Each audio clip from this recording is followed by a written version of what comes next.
بندہ محمد بشیر نے بہرحال 2005 میں حج کے پیسے جمع کر لیے۔ وہ درخواست جمع کرانے گیا تو پتہ چلا ماں محرم کے بغیر حج نہیں کر سکتی۔ یہ نئی افتاد تھی۔ وہ بڑی مشکل سے 10 سال میں ایک حج کے پیسے جمع کر پایا تھا، وہ اب اپنے لیے کہاں سے پیسے لاتا؟ وہ ہمت ہار گیا اور پریشانی کے عالم میں گلیوں میں پھرنے لگا۔ اس دوران ایک اور واقعہ پیش آ گیا۔ محمد نعیم اس کا ساتھی نائب قاصد تھا۔ نعیم کا بیٹا پتنگ اڑاتا ہوا چھت سے گر گیا۔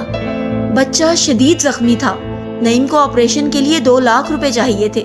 اس نے دوڑ بھاگ کر کے 1 لاکھ روپے جمع کر لیے۔ 1 لاکھ روپے کی کمی تھی۔ نعیم مجبوری کے عالم میں بندہ محمد بشیر کے پاس آ گیا۔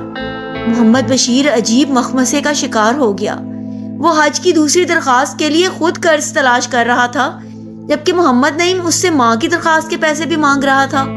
وہ نعیم کو انکار کرتا تو بچے کے بچنے کے امکانات کم ہو جاتے، اور اگر وہ حج کے پیسے نعیم کو دے دیتا تو ماں بیمار تھی، وہ حج کے بغیر ہی دنیا سے رخصت ہو جاتی۔ محمد بشیر بری طرح پھنس گیا۔